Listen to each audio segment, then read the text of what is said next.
আমি চাই যত তাড়াতাড়ি সম্ভব নির্বাচন দিয়ে দেওয়া। কারণ কথাবার্তা উল্টাপাল্টা হচ্ছে, কারণ যারা আন্দোলন করছেন তাদের সাথে অন্য আন্দোলনকারী শক্তি বিভেদ বাড়ছে। এই দিক দিয়ে জাতীয় ঐক্য বলছে, প্রতিনিয়ত ঐক্য দুর্বল হবার মতো ঘটনা ঘটছে।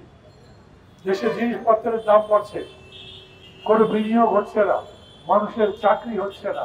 তার চাইতে বড় কথা, কত বড় লজ্জার ঘটনা, এই প্রেস ক্লাবের এই জায়গাতে পতিত স্বৈরাচার লিফলেট বিতরণ করতে পেরেছে। আমি আজকের পেপারে দেখলাম, গতকাল টিভিতে বলছে সরকারের কর্মকর্তা, তাদের প্রেস উইং, তারা বলেছেন এর ফলে যদি কেউ এটা করে, লিফলেট বিতরণ করার মতো ঘটনা, তাহলে তাদেরকে গ্রেফতার করা হবে। মানে এই প্রজ্ঞাপন গতকাল জারি করলেন, তার আগে পর্যন্ত লিফলেট ডিস্ট্রিবিউশন করা, বিক্ষোভ করা তাদের জন্য জায়েজ ছিল। কি করেছেন গত 6 মাস? যখন লিফলেট ডিস্ট্রিবিউশন করা হল, ওরা কি করে করেছে? ওরা তো ঘোষণা দিয়েছে, সেই ঘোষণা সোশ্যাল মিডিয়াতে এসেছে, তখন ব্যবস্থা নিলেন না কেন? নাকি খুবই দ্বিধার মধ্যে আছে, কি করবো ওদের দিয়ে?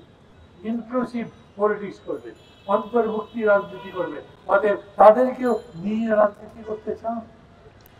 তারপরে প্রপোর্শনাল ভোট করবে, সংখ্যানুপাতিক ভোট। আপনি কি হিসাব করেছেন এই সংখ্যানুপাতিক ভোট যদি হয় তাহলে তারা ভোট কতগুলো পেতে পারে? একটা দল, অনেক বছরের দল, ডুবতে ডুবতেও তার অনেক শাখা প্রশাখা থাকে। আর একটা নতুন দল, সবচেয়ে বড় সম্ভাবনা হলেও তার অত বড় শাখা প্রশাখা নাই।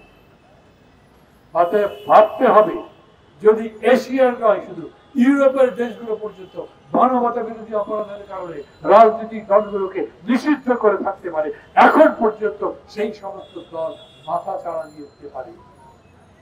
আমাদের দেশে কি বিবেচনায় তাদের জন্য আপনি অন্তর্ভুক্তিমূলক রাজনীতির কথা বলছেন? যদি এমন হতো, ওই দল বুঝতে পেরে থাকতো যে তারা অন্যায় করেছে, তারা অনুতপ্ত হতো, তারা ক্ষমা চাইতো, মানুষের কাছে বলতো আমরা একটা সুস্থির রাজনীতি, ভালো রাজনীতিতে ফিরে আসতে চাই, আমাদের সুযোগ দেওয়া হোক, সেটা একটা কথা ছিল। কিন্তু তারা একই কথা বলছে। এই যারা আন্দোলন করে তাদেরকে ক্ষমতায় থেকে সরিয়েছে, তাদেরকে কচি কাঁচার দল বলছে।